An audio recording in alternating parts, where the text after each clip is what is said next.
Vegan cheesecake. Yet again, another vegan community oxymoron, all while also one of the world's most self-explanatory names for a recipe. First of all, the name cheesecake is a lie, and I'm going to 100% rename this masterpiece by the end of this intro. This cake is unlike its brother, the chocolate or vanilla cake, or even close to its sister, the hot cake, aka pancake. But yes, it is made in a pan, and yes, it can be made into chocolate or vanilla, but why are we not calling it a pie? A creamy premium custard that is spiced with vanilla, that is rich and decadent on the outside, soft and smooth on the inside. This egotistical prima donna dish should be named Princess, as you put it in a bath before you get it into the oven. You know what?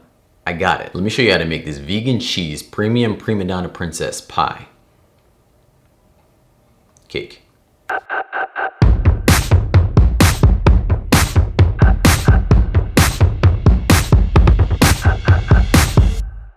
We're starting out with a pie crust, or cake crust, or whatever you want to call it. Just tell me this, how many cakes you know call for you to make a crust?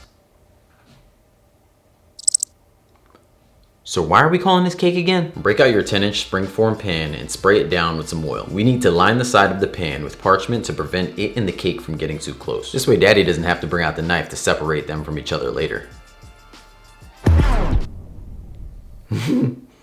I fold a sheet, cut it in half, then press it against the oiled wall of the pan. This will help the paper stay upright as you fill the pan with pie filling that everyone is calling cake filling. Next, in a food processor, you're going to place your vegan graham crackers. Oh, you can't find vegan graham crackers. We often can't find them either. So, option 1, you could either make the graham crackers with this recipe here, that's linked in the description also below, or you can use literally any cookie biscuit type thing that is vegan.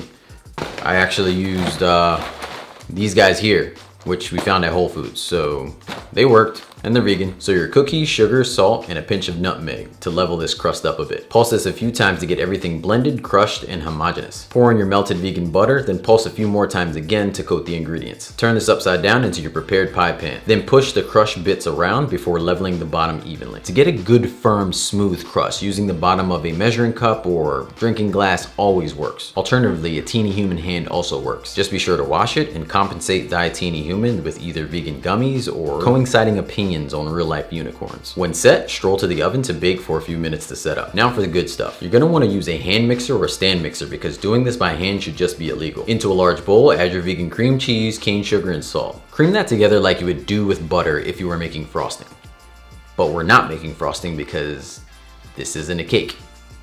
Right? Within the next 3 to 5 minutes, this should go from looking lumpy, like warm oatmeal that sat too long, to creamy, lump-free, more like a whipped cream. Now add your vegan sour cream. You can swap this out with coconut cream or vegan yogurt. You can see the post for more tips and tricks linked in the description below. Then sift in your cornstarch. Again, we want this to be smooth and creamy. Unless you like a few lumps in your cheese pie, cheesecake, like your coffee, then don't sift at all. Bring this together again. You want your cornstarch to dissolve into the filling, so mix for about a minute or so. Have no fear in this stage about over-mixing, because unlike a cake that can be over-mixed pretty easily, this cheeseburger, or whatever we're calling it at this point, cannot. Sift in your optional flour. This ingredient is not needed to make this cheesecake pie thing. I used it here for a little bit more binding and a little bit more smoothness in my pie cake.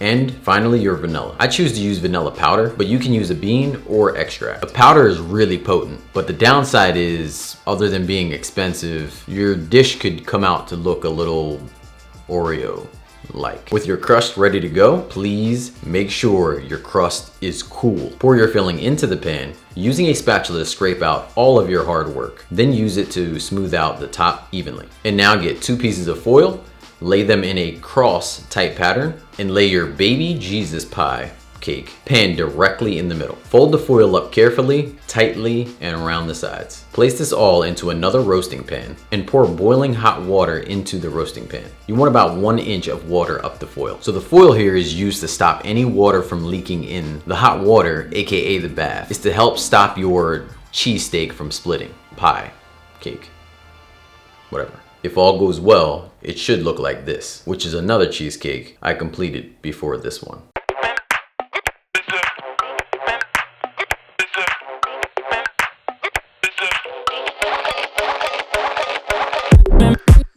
Is it?